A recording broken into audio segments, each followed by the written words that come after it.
मला एक सांगा, तुम्ही तुम्ही बँकेतली नोकरी सांभाळून इकडे काम केलं, मग इकडे पैसे नव्हते?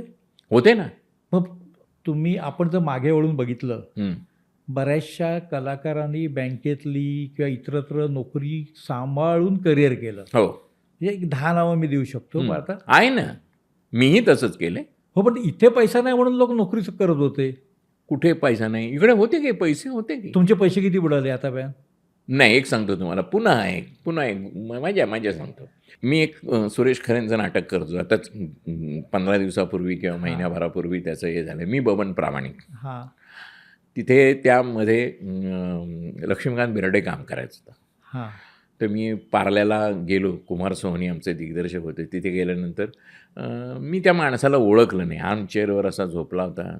तर म्हटलं कोण? तो म्हणाला, काका ओळख करून देतो, लक्ष्मीकांत बेर्डे. तर त्याने बघितलं, अरे असं म्हणाला. तो बघितल्यानंतर म्हटलं, अरे खूपच प्रकृती खालावली होती, पोट वगैरे असं सुटलेलं. तर म्हटलं असं, आणि मग काम करायला लागलो आम्ही. मग त्यांना जरासं त्रास झाला, मग मध्ये थांबली. मग एक दिवशी मला कुमार सोहनी म्हणायला लागले की काका तुमची आठवण काढता, तो भेटायला जातो मी. मग मी एक दिवशी वर्सोव्याला त्यांच्या फ्लॅटमध्ये भेटायला, मी यारी रोडला. हां, यारी रोडला, कोपऱ्यावरची तिथे बिल्डिंग, तिकडे गेलो. तर मी, महेश कोकाटे होता माझ्यासोबत, आम्ही गेलो. तो गेल्या त्यावेळेला ते पुन्हा पोट खाली आतमध्ये गेलं होतं त्यांचं. अरे तुम्ही आलात, छान वगैरे, चला आपण खाली. मग ओळख करून दिली, प्रिया नारायण जाधव वगैरे. मुलं लहान होती. खालीच आपण गार्डनमध्ये फिरूया. गार्डनमध्ये फिरायला गेलो. मग तिकडे झालं. मग एके ठिकाणी बसलो. ते म्हटलं, मला एक तुम्हाला प्रश्न विचारायचा आहे, साधी गोष्ट. तुम्ही सुपरस्टार, मी बँकेतली नोकरी वगैरे सांभाळून काम करणारा माणूस, मला एवढा रिस्पेक्ट का दिलात तुम्ही? अहो तुमची कामं बघितलीत मी. आणि एक सांगू तुम्हाला, तुम्ही खूप पॉझिटिव्ह आहात.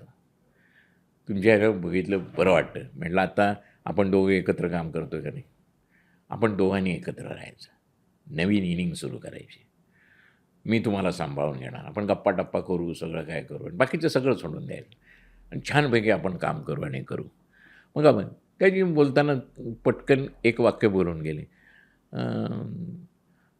नारायणराव, ही इंडस्ट्री आहे ना 60-40ची आहे. ते म्हटलं, नाही मला कळलं नाही काय. तुम्ही या इंडस्ट्रीत काम कराल ना, ते 40% तुम्ही विसरूनच जायचे. म्हटलं का?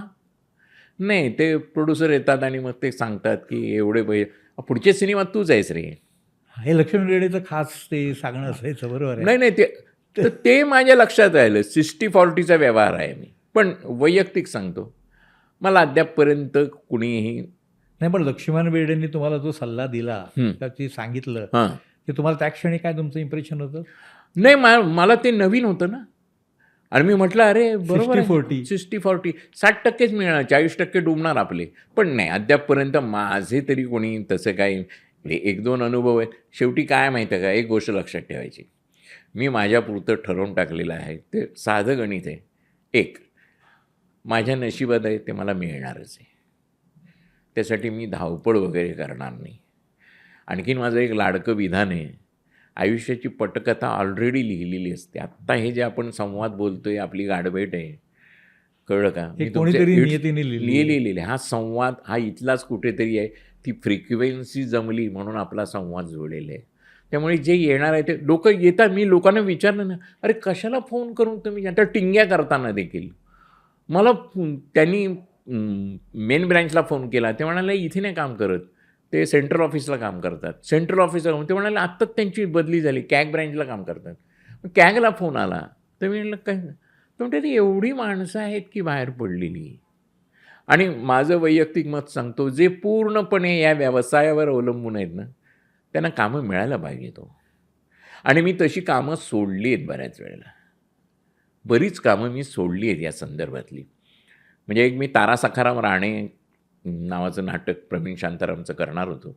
हेमंत भालेकर हे गाणं, आणि भालेकरांनी सांगितलं होतं हेमंतला, अरे नारायणला घे, चाळीतलं काय सांगावंच लागणार नाही तुला, तो परफेक्ट करणार माणूस काम. म्हणून ते सगळं गेलं. मी वाचनाला गेलो तर तिथे किशोर नांदलस्कर बसलेले होते. मी बघितलं, ते म्हटलं, अरे हेमंतला बाजूला घेतलं म्हणून नानलं, अरे ते वाचायला आले तो. म्हटलं एक काम करते, काहीतरी टेलिकॉम कंपनीत कुठेतरी कामाला आहेत आणि हे नाही, ते मी बँकेत आहे कामाला, छान काम करतील ते आणि माझ्या वयाचेच बरोबर आहेत, तसेच आहेत. तुला जो काय तुम्हाला कॅरेक्टर नाही, मी निघतो. मी आलो सरळ.